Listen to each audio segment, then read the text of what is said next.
welcome to my program Random Alterations. I got a very interesting job for you for the beginning. First one is this interesting floral patterned t-shirt, very nice t-shirt. It's actually men's. And the problem I'm dealing with this time, it's this very unusual. It's got a hole, really big hole, more than bigger than medium size, and because it's got a pattern. Usually this type of shirts we don't do invisible mending. It's cotton or semi-cotton or some kind of blend, so it doesn't go invisibly usually. But this time I decided to try and do differently the job.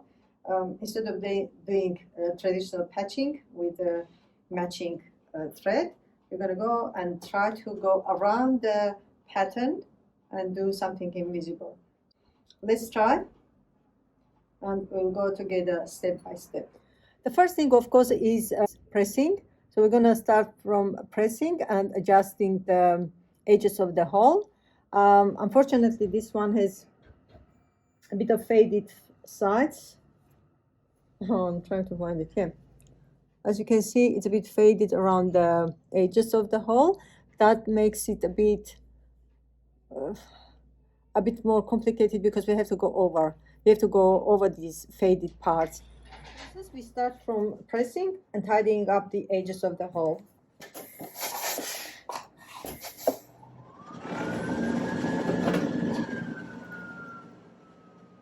That's how it looks like, but it's got a bit of faded edges, so we have to try to hide them. So reinforcement happens with interfacing. We use this fine interfacing, white color.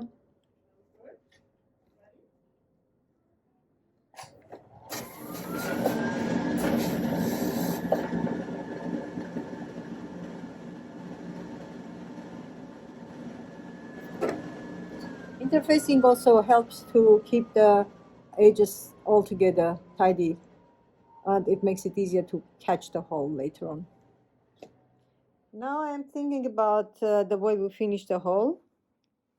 Of course, we're gonna, as you can see, guess already, we're gonna pinch the hole and take it in along this hole and leave it in there, but trying to stay still along the edges of this green pattern, green leaf. So almost like this, but then making a bit of curve around here, going along, trying to stay along the edge, not just straight. So first of all, I want to go around the hole from the right side. You can see the hole going right around the edges before going from inside and doing the taking in. So that's important because from the inside, then I can easily see the right side. I can see the edges of the hole. The interfacing makes it a bit harder to see the edges around there. But when you have that outlined already from the right side, then it's much easier. I'll go forward and you can see what's happening.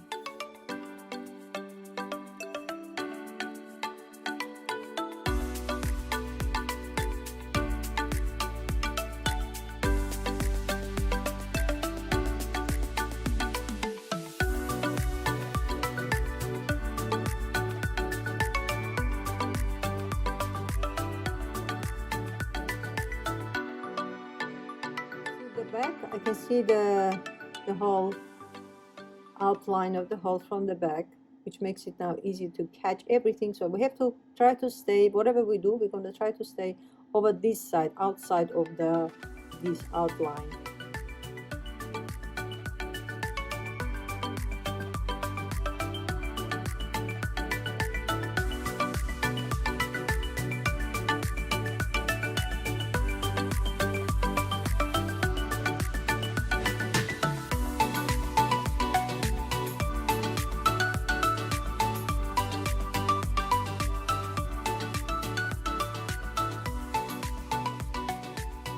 First stitching is done. Let's have a look what's happened. I'll try to be as precise as possible. That's the line we just made, and this side I will try to stay along the pattern as much as I could. I think it's not bad at all. And I'll show you when I finished pressing.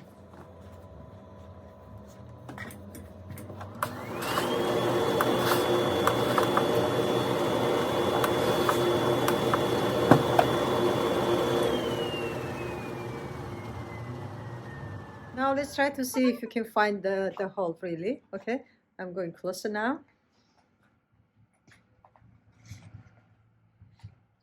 That's the front where we had the hole before. So see, that's the hem. And the hole is around, I can give you a hint if I can see it. Around this area. If I go closer, you might be able to see that. That's along this line.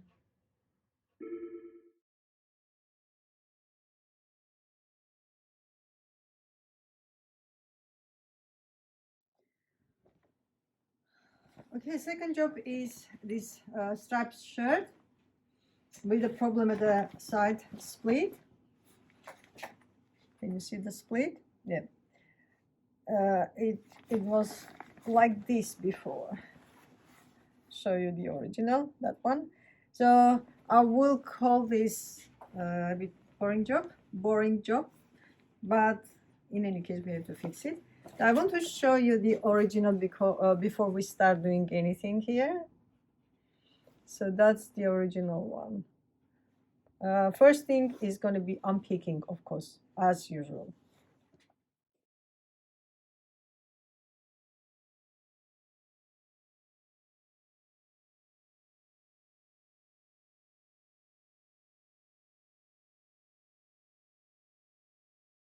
I wanted to show you inside seams. I don't know, it's closed seam. There's no overlocking.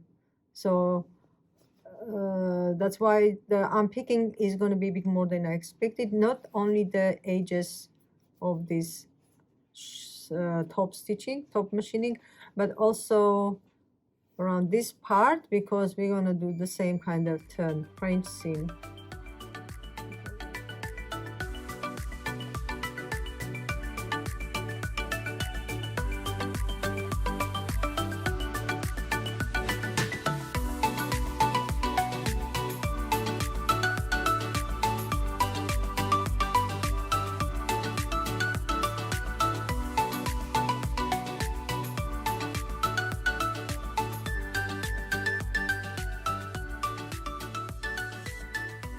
The next is going to be recovering the first stitching as a step one.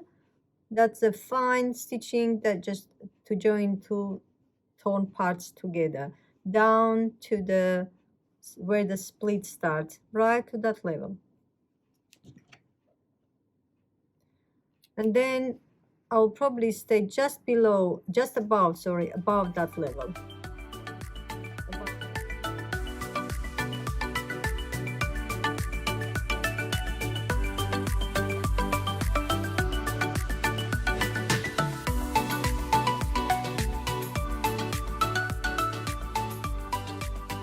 Now we're trying to tidy up the edges as well, lots of threads, and make it as thin as possible, more or less like original.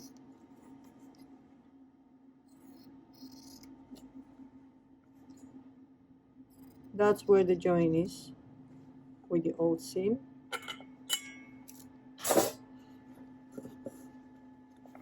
And next we'll press and then continue the other stitching, finish it off, the other one.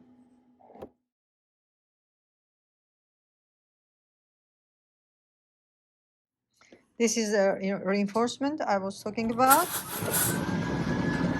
down to the corner.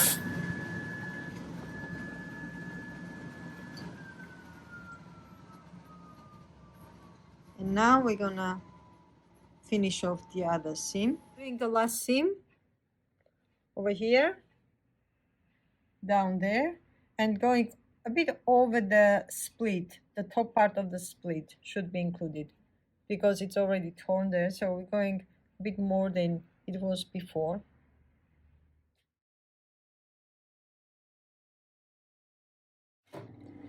Now it's time to press, and I'll come back quickly. Finished. Just wanted to show you the inside look, how it looks like. I pressed the sides of the split already, and I went a bit more, folded a bit more than it was before, because when we finished the seam here, we had to go a bit more, a bit deeper, right to the end here, to be able to catch the hole. There was no extra fabric, so I have to go a bit more and then fold it a bit more around here, the end of the curves, but also put some little interfacing pieces under there. When we do the last step now, which is top stitching around here to finish the split, we're going to go over here, then we will catch the interfacing there. That will make it extra strong. Let's go finish the top stitching, and I'll show you the end result. I'll show you the both sides so you can do the comparison. So this is the old side, the other side, undamaged one, and this is the one that we just fixed.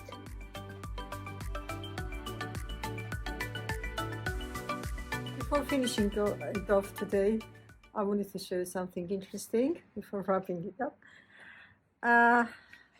Customer brought me this. It's a cushion cover from the couch. So you have to see the cushion cover with the broken zip. It's an interesting one, and the way they pinned it, it's more interesting. Have a look.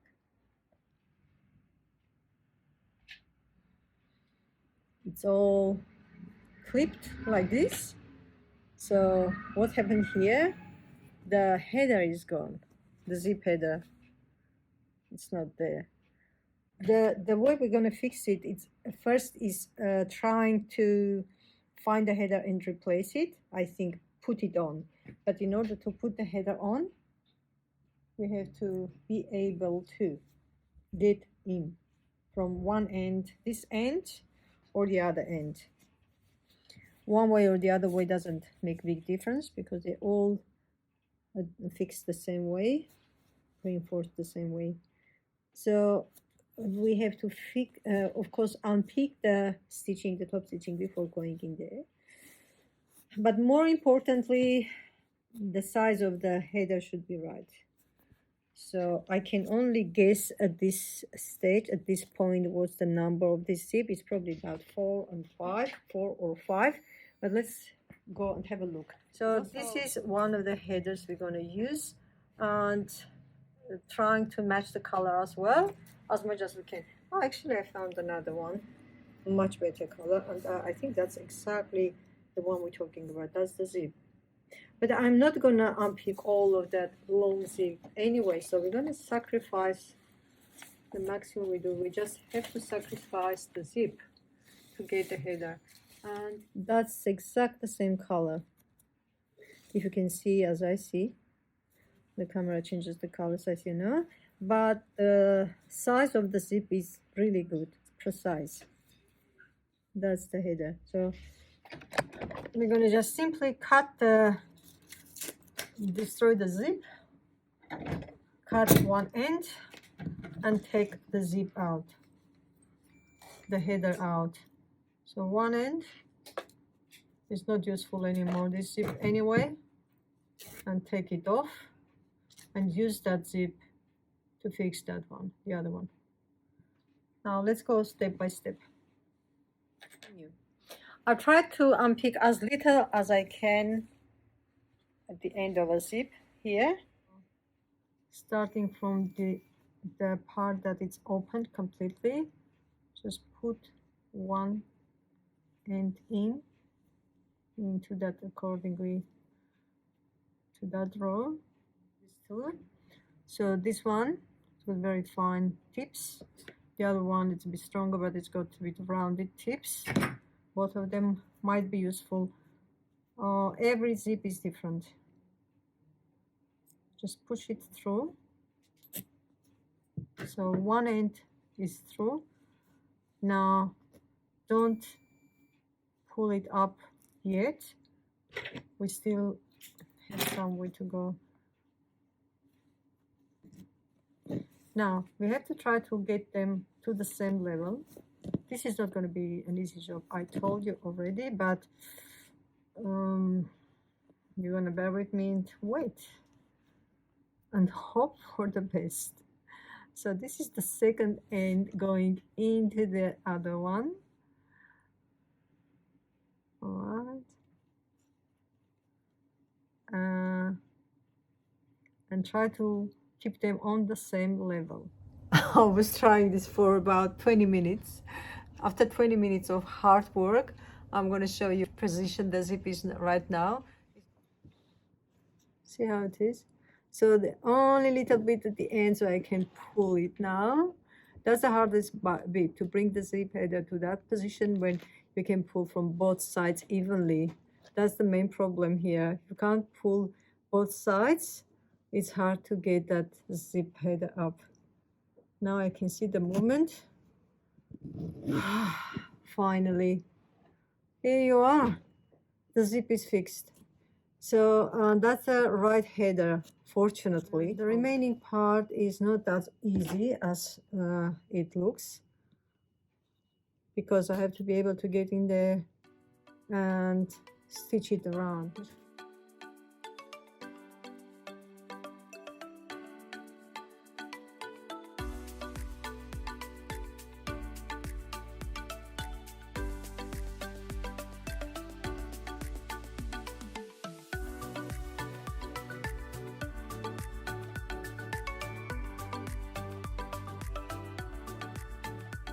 Okay, that's it for today. I hope you enjoyed that as much as I did. Please subscribe, thumbs up if you like the video, and I'll see you next time. Bye now.